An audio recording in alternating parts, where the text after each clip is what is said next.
शहर के जाने माने रईस हीराचंद और उनकी पत्नी सुजाता की चमचमाती महंगी कार बंगाल की एक पुरानी बस्ती की सुनसान गली में एक बेरौनक से पुराने मकान के बाहर आकर रुकती है। सुजाता, ये तुम मुझे किस जगह लेकर आई हो? ये तो कोई गरीबों की बस्ती लगती है। यहाँ ऐसा क्या है? हीराचंद के कुछ भी समझ में नहीं आ रहा था कि सुजाता उसे ऐसी अजीब सी जगह क्यों लाई है, जिस मकान में दिन में भी अंधेरा दिख रहा था और धुआं उठ रहा था।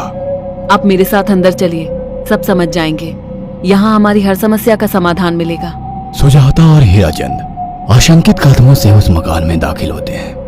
तभी उन्हें किसी महिला की बाहरी आवाज सुनाई पड़ती है। चले आओ, चले आओ। हीराचंद ने देखा कि उस मकान के अंदर अंधेरा था। अचानक हीराचंद की निगाह एक कमरे की ओर पड़ी, जिसके अंदर हल्की हल्की सी रोशनी आ रही थी और उस कमरे के अंदर से धुआं उठ रहा था। शायद उस कमरे के अंदर आग जल रही थी। है? ये किसकी आवाज है? यहाँ इतना अंधेरा क्यों है और ये धुआं कैसे उठ रहा है? मेरा तो यहाँ दम घुट रहा है। सुजाता और हीराचंद धीरे धीरे कदमों से उस कमरे के अंदर चले गए।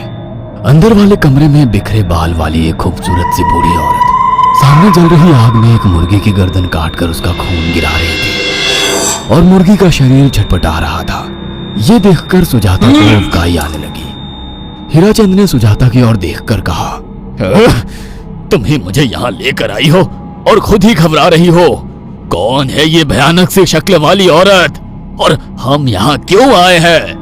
अचानक उस औरत ने एक झटके में मुर्गे की गर्दन धड़ से अलग कर दी। ये देखकर सुजाता के मुंह से चीख निकल गई और सेठ हीराचंद भी सहम गया। वो बहुत डरावना नजारा था। ये अघोरा ताई हैं। ये हमें अपनी काली तंत्र विद्या से संतान सुख प्रदान कर सकती हैं। इसलिए मैं आपको यहाँ लेकर आई हूँ। कैसी बात करती हो? जहाँ बड़े से बड़े डॉक्टर सफल नहीं हुए, वहाँ ये मामूली औरत क्या कर लेगी? हीराचंद की बात सुनकर अघोरी ताई ने गुस्से से हीराचंद की ओर देखकर कहा, नादान हीराचंद, काली विद्या में इतनी शक्ति है कि मरे को भी जिंदा कर दे।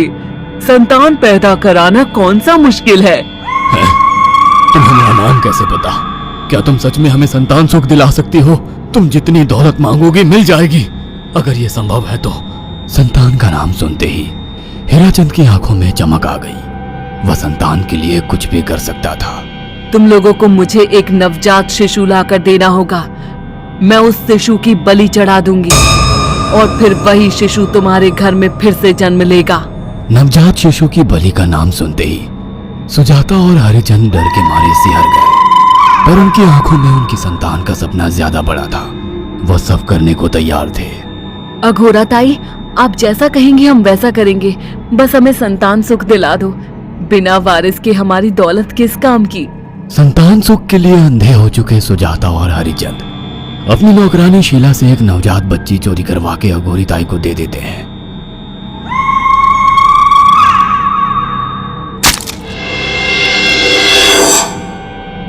उस शिशु की बलि से सुजाता गर्भवती हो जाती है। देखा आपने अघोरा की तंत्र शक्ति? मुझे उस पर पूरा भरोसा था।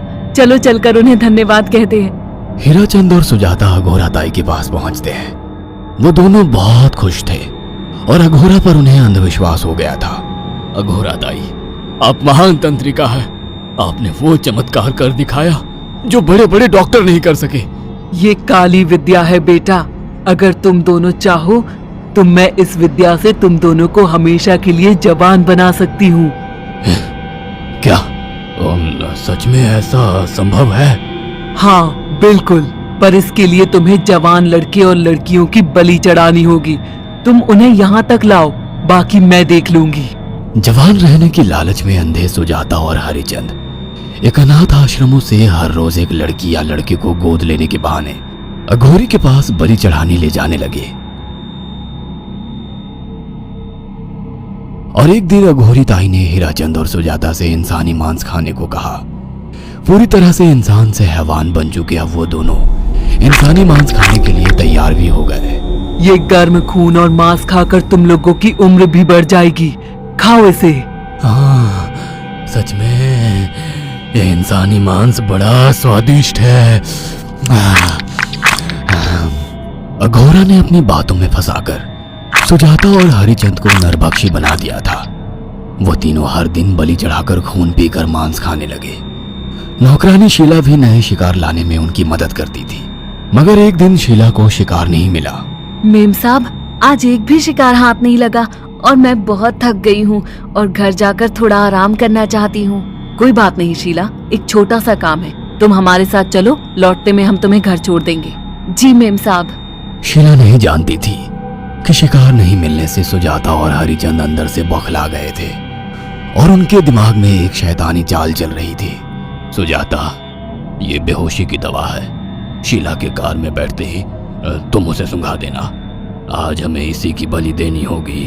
इसने हमारे यहाँ का बहुत खाना खाया, अब हम लोग इसे खाएंगे। वैसे भी ये आगे चल के हमारे लिए खतरा बन सकती थी।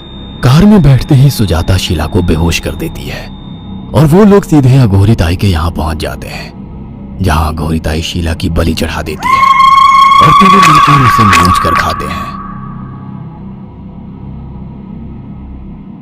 अघोरी ताई, हमको बलि चढ़ाते हुए पूरा 1 साल हो गया है। हमारा बेटा भी साल भर का हो चुका है। अब और कितनी बलि देनी होगी? बस एक आखिरी क्रिया और बची है, उसके बाद तुम दोनों हमेशा के लिए जवान हो जाओगे। कैसी क्रिया अघोरा ताई? 3 दिन बाद सूर्य ग्रहण है। हमें पास के घने जंगल में एक विशेष क्रिया करनी होगी। उसके बाद तुम लोग कभी बूढ़े नहीं होगे। कितना अच्छा होगा, हम हमेशा जवान रहेंगे और सालों साल तक अपनी दौलत से ऐश करेंगे। हाँ, सच कहा। अघोरा ताई ने हमारे हर सपने पूरे कर दिए। 3 दिन बाद बंगाल के बियाबान जंगल में कोहरे और ओस से भीगे पेड़ों के बीच एक घने बरगद की बेलों पर कटे इंसानी सिर लटक रहे थे, जिसमें से खून टपक रहा था। काले जादू का सामान भी रखा था। कितनी भयानक जगह है ये, हर तरफ कटे हुए सर लटक रहे हैं। थोड़ी देर में सब समझ जाओगे। बैठ जाओ और मेरे साथ ये मंत्र दोहराओ। ओ, अघोरा, ये किन लोगों की कटी हुई गर्दनें हैं? आप यहाँ क्या करने वाली हो? हीराचंद की बात सुनकर अघोरा जोर जोर से हंसने लगी और उसने एक शैतानी हंसी हंसते हुए हीराचंद की ओर देखकर कहा, तुम जैसे ही लोगों ने अपनी इच्छाओं को पूरा करने के लिए इन लोगों की बलि चढ़वाई है और फायदा उठाया है। अब तुम दोनों आंखें बंद करके यहाँ बैठ जाओ और मेरे साथ मंत्रों को दोहराते जाओ। अघोरा ने सुजाता और हरिचंद को वशीकरण मंत्र और काले जादू के इस्तेमाल से सम्मोहित कर दिया और देखते ही देखते वो एक भयानक डायन में बदल गई और चीखती हुई बोली, अब मैं तुम दोनों की बलि चढ़ाकर अमर हो जाऊंगी, क्योंकि तुम लोगों ने 100 लोगों की बलि का खून पिया है। देखते ही देखते उस डायन ने फरसे से एक एक करके सुजाता और हरिचंद की गर्दन काटकर जल रही आग में बलि चढ़ा दी और उनका गर्म खून पीने लगी। जब तक तुम जैसे मूर्ख और लालची लोग अपने फायदे के लिए दूसरों को मेरे पास लाते रहेंगे, मैं उनका फायदा उठाकर ऐसे ही उनकी बलि चढ़ाती रहूंगी।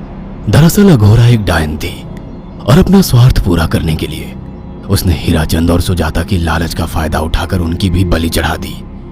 बुरे काम का बुरा ही नतीजा मिलता है। अगर आपको हमारी ये कहानी पसंद आई हो तो इसे लाइक और शेयर करना ना